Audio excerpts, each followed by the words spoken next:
Hello बच्चों, क्या हाल चाल? बढ़िया। स्वागत है आपके अपने यूट्यूब चैनल पीसीएम मंत्रा में। आज कई दिनों के बाद वीडियो लेक्चर स्टार्ट किए जा रहे हैं, क्योंकि टेक्निकल कुछ प्रॉब्लम थी, इसलिए आपके पास वीडियो की श्रृंखला जो रुक गई थी, तो आज से स्टार्ट करते हैं। इसके लिए सॉरी। और आज जो लेक्चर हम पिछला लेक्चर जो पढ़ चुके थे, जो वीडियो जो पढ़ चुके थे टॉपिक, उसी टॉपिक को हम आगे की तरफ बढ़ाते हैं। और अगले वाले टॉपिक में आने वाला जो हमारा टॉपिक है वो है बेसिक सुपरपोजिशन, बलों के अध्यारोपण का सिद्धांत। तो बलों के अध्यारोपण का सिद्धांत है क्या, इसको जान लेते हैं थोड़ा इसके बारे में, फिर हम उसको पढ़ते हैं। बलों का अध्यारोपण का सिद्धांत जो है कि कोई भी अगर एक पॉइंट चार्ज है, उस पॉइंट चार्ज पर अगर कोई दूसरा आवेश अगर आ जाता है और उस पॉइंट चार्ज पर हमको नेट फोर्स निकालना होता है, तो कितना फोर्स होता है। तो उसके बीच अगर और भी चार्ज आ जाते हैं, दो या दो से अधिक चार्ज आ जाते हैं, ठीक ना, तो उस पॉइंट चार्ज पर कितने फोर्स लगते हैं उन चार्जों के आ जाने से। तो सबका निकाल करके अलग अलग चार्जों के द्वारा उस पॉइंट चार्ज पर नेट फोर्स निकालते हैं हम, तो सबका वेक्टर सम करते हैं, ठीक है ना। तो ये उसका स्टेटमेंट है कि हमने लिख रखा है बोर्ड पे, इसको ध्यान से देखेंगे, समझने की कोशिश करेंगे कि ये दिया है कि प्रिंसिपल ऑफ बेसिक सुपरपोजिशन, बलों के अध्यारोपण का सिद्धांत। बलों के अध्यारोपण का सिद्धांत क्या है? इसके अनुसार कि जब किसी बिंदु आवेश पर अलग अलग बिंदु आवेशों द्वारा बल लगाया जाता है, तो उस बिंदु आवेश पर लगने वाला नेट बल अलग अलग आवेशों द्वारा लगाए गए बलों के सदिश योग के बराबर होता है। अर्थात अलग अलग जो चार्ज होंगे, उन चार्जों की वजह से जो उस पॉइंट चार्ज पे जो फोर्स होगा, वह सबका वेक्टर सम होगा। ठीक है ना, बात समझ पा रहे होंगे। इसको हम समझते हैं, एग्जाम्पल लेकर के समझते हैं कैसे इसको पढ़ेंगे। तो जैसे कहने का मतलब ये है कि अगर यहाँ पे ये Q1 चार्ज है और ये Q2 चार्ज है, तो इस Q1 के द्वारा इस Q2 पर कितना फोर्स लगेगा, तो उसको निकालेंगे हम लोग।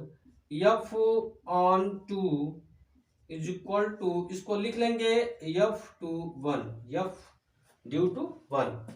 तो कहने का मतलब ये है कि ये Q1 के द्वारा इस Q2 पर फोर्स लगा, तो इस तरह से दर्शा लीजिए।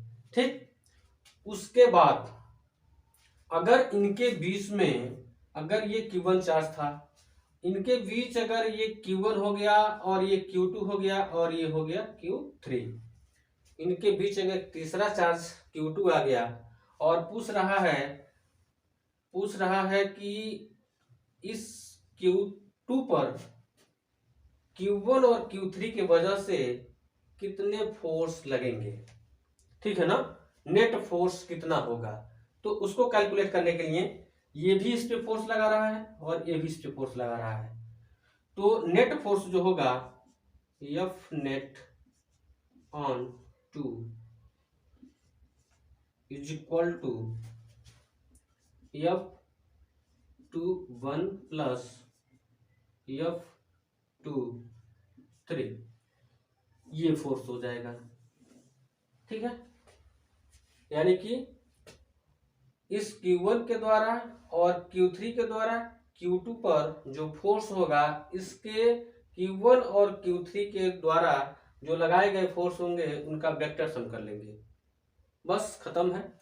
यही है बलों के अध्यारोपण का सिद्धांत। इसका अप्लाई करके हम लोग न्यूमेरिकल स्टार्ट करेंगे और समझते हैं कंसेप्ट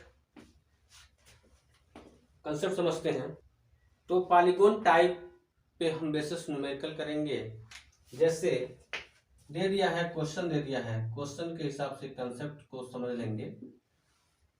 जैसे दे दिया है कि एक ट्रायंगल है, एक त्रिभुज है ए बी सी, ठीक है ना। एक त्रिभुज दिया हुआ है, इस पे भी दिया है प्लस क्यू चार्ज, इसके भी वर्टिकल पर प्लस क्यू चार्ज और इस पे भी प्लस क्यू चार्ज रखा हुआ है।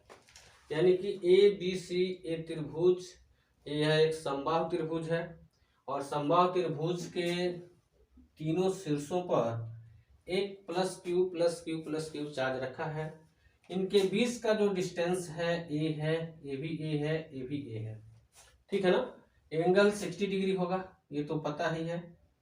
ठीक, एंगल 60 डिग्री होगा, सभी एंगल 60 डिग्री होंगे। तो कह दिया कि शीर्ष ए पर या शीर्ष सी पर लगने वाले नेट बल की गणना कीजिए। नेट बल की गणना कीजिए। ठीक है ना। कह दिया कि सी शीर्ष जो सी है इस पे नेट बल कितना होगा। तो कैसे कैलकुलेट करेंगे हम देखेंगे कि इस सी पर एक प्लस क्यू चार्ज रखा हुआ है और बी पर भी रखा है और ए पे भी रखा है। तो ए के द्वारा सी पर फोर्स लगेगा और बी के द्वारा भी सी पे फोर्स लगेगा, बल लगेगा। तो ए पर बल किधर लगेगा, ये भी पॉजिटिव चार्ज है और ये भी पॉजिटिव चार्ज है, दोनों पॉजिटिव चार्ज है। तो सी पर ये फोर्स इस डायरेक्शन में लगाएगा, इस डायरेक्शन में लगाएगा। ठीक। और ये वाला बी वाला जो है इस पे फोर्स इस डायरेक्शन में लगाएगा। ठीक है ना। ये इस डायरेक्शन में फोर्स लगाएगा, अर्थात इसको हम लिख लेंगे, ये वेक्टर के रूप में होगा इस टाइप में, एक ए और एक ए। ठीक है ना। इनके बीच का एंगल कितने डिग्री, 60 डिग्री। ठीक। इसको मान लेते हैं F1 और इसको मान लेते हैं F2। इसको F1 मान लेते हैं, इसको F2 मान लेते हैं। तो कितना कितना फोर्स लगेगा ये देख लेते हैं। यानी कि सी पर जो फोर्स होगा FC ए के द्वारा कूलाम बल लगाएंगे क्योंकि दोनों आवेश हैं, उनके बीच का दूरी पता है। तो K Q1 Q2 बटे R स्क्वायर। तो R की जगह हमारा जो डिस्टेंस है वो है तो A का स्क्वायर कर लेंगे, अर्थात हो जाएगा ये K Q का स्क्वायर बटे A का स्क्वायर। ठीक है ना। FCA is equal to K Q का स्क्वायर बाई A का स्क्वायर हो गया। ठीक इसी तरह से B भी C पे तो फोर्स लगा रहा है, B भी तो C पे फोर्स लगा रहा है। तो B कितना, B का जो C पर कितना फोर्स लगा रहा है वो देख लेते हैं। तो FC B is equal to K Q का स्क्वायर बटे A का स्क्वायर हो जाएगा, क्योंकि दोनों चार्ज, ये भी चार्ज Q है और ये भी चार्ज Q है। तो दोनों के चार्ज, दोनों का मल्टीप्लाई करेंगे तो समान है, इसलिए Q का स्क्वायर हो जाएगा। तो K Q का स्क्वायर बाई A का स्क्वायर, अर्थात ये दोनों फोर्स जो हैं वह एक दूसरे से क्या है, समान है। अगर इनको F1 और F2 माने हैं तो ये किसके बराबर है, F के बराबर है। मान लेते हैं, देखिए दोनों का परिमाण समान है, ये भी K Q स्क्वायर है बटे A स्क्वायर, ये भी K Q स्क्वायर बटे A स्क्वायर है। तो इन दोनों का जो परिमाण है वह समान है। अब जो देखते हैं जो नेट फोर्स होगा हमारा वह कितना होगा। तो F नेट निकालने के लिए हम क्या करेंगे, देख रहे हैं कि दो वेक्टर अगर आपस में समान हैं और उनके बीच का एंगल दिया हुआ है तो रिजल्टेंट जो है उनके बीच से होकर जाएगा, यहां से 30 डिग्री पे जाएगा फोर्स, नेट फोर्स जो होगा, है ना। तो F नेट निकालेंगे कैसे, हम जानते हैं क्लास 11th में वेक्टर पढ़े थे रिजल्टेंट निकालने के लिए।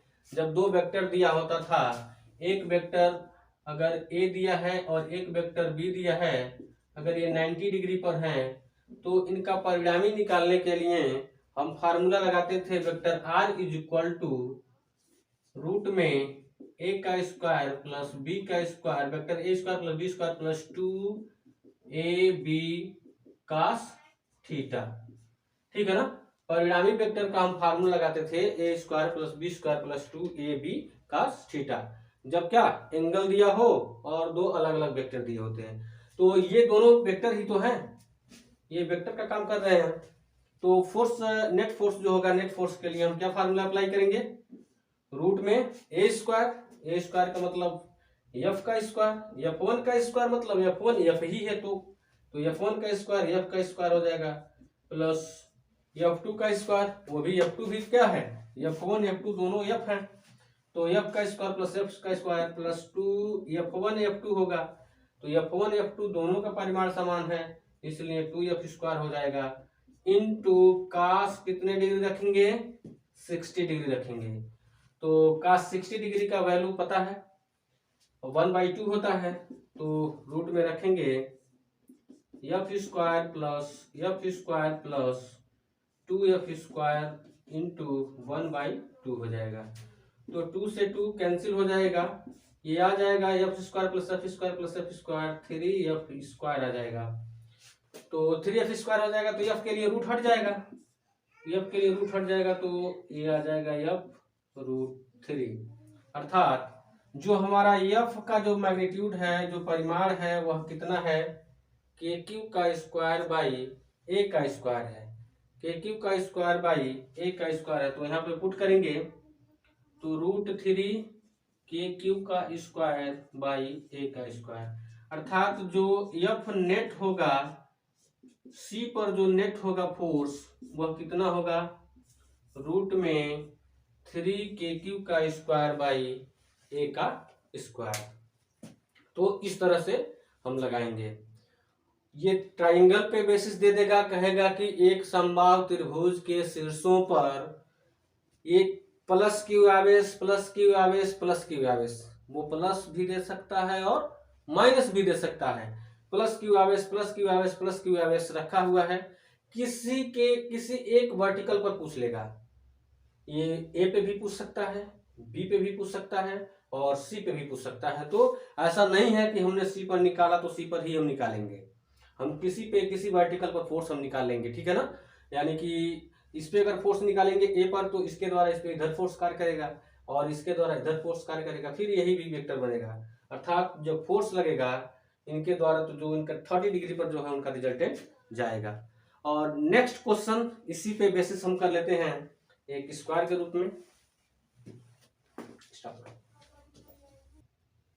तो सेकंड कंसेप्ट हम समझेंगे कि एक स्क्वायर दिया है, एक स्क्वायर दिया हुआ है, इस स्क्वायर के एक वर्टिकल पर प्लस क्यू रखा हुआ है, एक कोने पर प्लस क्यू रखा हुआ है, इस पे भी प्लस क्यू रखा है, इस पे भी प्लस क्यू रखा है।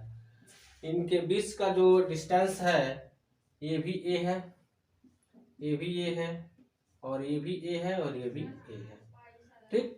इसको हम ए मान लेते हैं, इसको बी मान लेते हैं, इसको सी मान लेते हैं और इसको डी मान लेते हैं।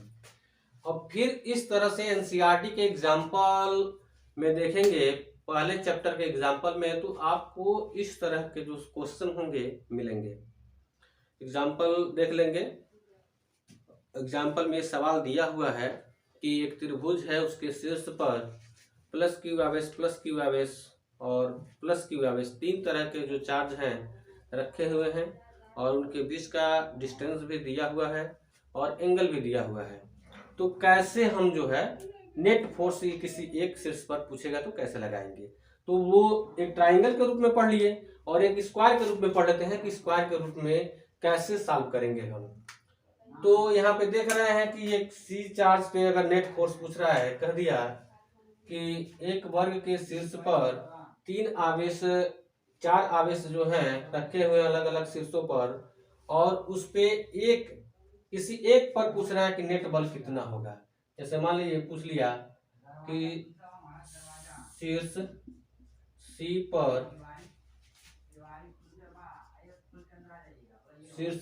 पर लगने वाले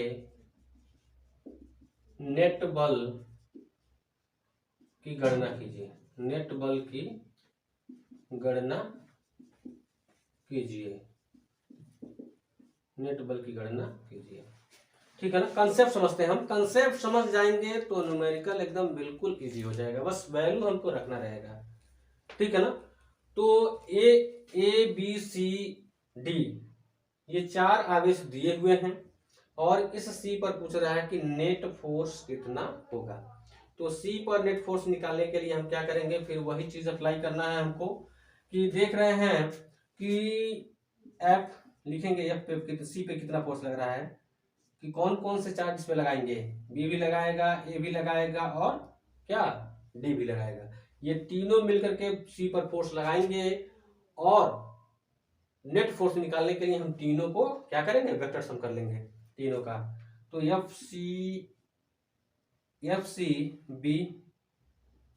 सी B is equal to K coulomb बल, दो आवेश है ना, दोनों आवेशों के बीच की दूरी दिया हुआ है, दोनों चार्ज दिया हुआ है, तो के क्यू का स्क्वायर बाई ए का स्क्वायर, ठीक। और सी कितना लगा रहा है, ये डी कितना लगा रहा है, F C D is equal to K Q square by A square, और ए भी तो फोर्स लगा रहा है, वो कितना फोर्स लगा रहा है, तो F C A is equal to K Q का स्क्वायर बाई, इसके बीच का डिस्टेंस नहीं पता है, तो इसके बीच का डिस्टेंस नहीं पता है तो हम इसे खींच लेते हैं, और ये ट्राइंगल के रूप में हो गया, तो ये ए है, ये ए है, तो इसका हाइपोटेनस निकाल लेंगे। हाइपोटेनस निकालेंगे तो हाइपोटेनस का फार्मूला पढ़े ही है, के का square is equal to L square plus A का स्क्वायर, ठीक है ना। तो कण का स्क्वायर लंब का स्क्वायर आधार करेंगे, लंब का स्क्वायर प्लस आधार का स्क्वायर, तो कितना फार्मूला आ जाएगा हमारा, ये कितना डिस्टेंस आ जाएगा, रूट में ए स्क्वायर प्लस ए स्क्वायर, यानी कि मिल जाएगा 2a का स्क्वायर, स्क्वायर के लिए करनी हट जाएगा, ए के लिए अर्थात a रूट 2 आ जाएगा। ये डिस्टेंस हमारा कितना हो जाएगा, ये रूट 2 हो जाएगा। तो यहाँ पर डिस्टेंस पता हो गया हमको, तो a स्क्वायर है तो a रूट 2 का क्या कर लेंगे हम, स्क्वायर कर लेंगे, ठीक है ना, a रूट 2 का स्क्वायर कर लेंगे। तो ये तीनों फोर्स लगा रहे हैं, कितना कितना होगा, तो देखिए ये डी के द्वारा इस पे फोर्स इस डायरेक्शन में लगेगा, और बी के द्वारा फोर्स इस डायरेक्शन में लगेगा, तो ये दो वेक्टर खींच लिए हम, एक वेक्टर ये और एक वेक्टर ये, ठीक है ना, ये भी एफ ले लेते हैं, ये भी एफ ले लेते हैं, क्योंकि ये 90 डिग्री पे है ना, 90 डिग्री पे है, ये सभी 90 डिग्री पे है, 90 डिग्री पे है, एंगल पता है, और फोर्स का मैग्नीट्यूड सेम है, चूंकि चार्ज सेम है, डिस्टेंस सेम है, इसलिए फोर्स का मैग्नीट्यूड भी सेम है, जो परिमाण है। तो निकालेंगे, नेट फोर्स निकालेंगे इनके बीच का जो है, एफ रिजल्टेंट निकालेंगे तो कितना होगा, एफ रिजल्टेंट निकालेंगे तो रूट में वही formula, A square plus B square plus 2ab cos theta, तो कितना हो जाएगा, F square plus 2f square into cos 90 degree, ठीक है ना। रखेंगे इसमें तो एफ स्क्वायर मिलके 2f स्क्वायर हो जाएगा, प्लस 2f स्क्वायर गुणे cos 90 अंश का मान 0 होता है, तो ये हो जाएगा 2f स्क्वायर, इसे f के लिए रूट हट जाएगा, तो ये हो जाएगा f रूट 2, अर्थात f रिजल्टेंट यानी कि हमने जोड़ रखा किसको किसको, जो D है और क्या है, B है, यानी कि D और B के द्वारा जो फोर्स लगा है, अर्थात F नेट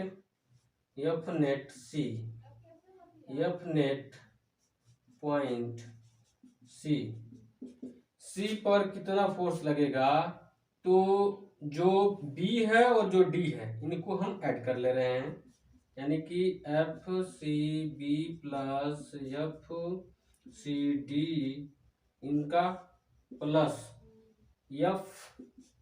FCA, ये कितना है, इन दोनों को हल किए, रिजल्टेंट निकालिए तो आया f रूट 2, इसका मतलब ये हुआ के क्यू का स्क्वायर बटे ए का स्क्वायर इंटू रूट 2, तो इनके जगह पे हम लिख सकते हैं कितना, रूट 2 के क्यू का स्क्वायर बाई ए का स्क्वायर प्लस एफ सी कितना आया हुआ है हमारा, ये आया हुआ है, तो हो जाएगा इसके जगह पे F K Q square by A into root 2 का स्क्वायर, अर्थात इसको हल करेंगे तो रूट 2 के क्यू स्क्वायर बटे ए स्क्वायर प्लस के Q square by 2a square,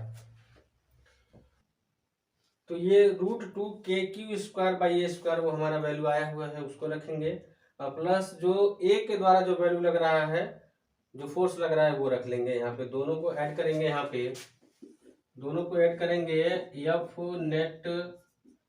net point सी पर जो फोर्स होगा वह कितना होगा, दोनों में के क्यू स्क्वायर ए स्क्वायर कॉमन है, तो बाहर कर लेंगे, के क्यू का स्क्वायर बाई ए का स्क्वायर बाहर कर लेंगे तो बचेगा √2 + 1/2। ये हो जाएगा हमारा नेट फोर्स इस पर सी पर। तो इस वीडियो में इतना ही। मिलते हैं अगले नेक्स्ट वीडियो में। हम मिलेंगे बेसिक सुपरपोजिशन के कंसेप्ट पे भी, और भी सवाल न्यूमेरिकल हम पढ़ेंगे, एनसीईआरटी से न्यूमेरिकल पढ़ेंगे। और जैसे कि इस स्क्वायर के रूप में जो दिया था चार्ज, यहाँ पे प्लस, सभी चार्ज प्लस में थे, तो अगर कोई भी अगर चार्ज अगर माइनस में दे देगा तो माइनस में दे देगा तो कैसे लगाएंगे। जैसे ये स्क्वायर रूट के रूप में दिया है, ये प्लस क्यू दे दिया, ये भी प्लस क्यू दे दिया, ये प्लस क्यू दे दिया, प्लस क्यू, और ये दे दिया माइनस क्यू। तो जो फोर्स हमारा जो प्रतिकर्षण हो रहा था वो आकर्षण की तरफ हो जाएगा, ये इसके द्वारा इधर फोर्स हो जाएगा, इधर फोर्स हो जाएगा, और इसके द्वारा इधर फोर्स हो जाएगा। ठीक है ना। फिर भी वो उसी तरह से रखेंगे, और बेसिक सुपरपोजिशन का कंसेप्ट लगा करके इस तरह के न्यूमेरिकल को हम सवाल, इस तरह के सवाल देगा तो उसको सॉल्व करेंगे। इस वीडियो में इतना ही तक। All the very best.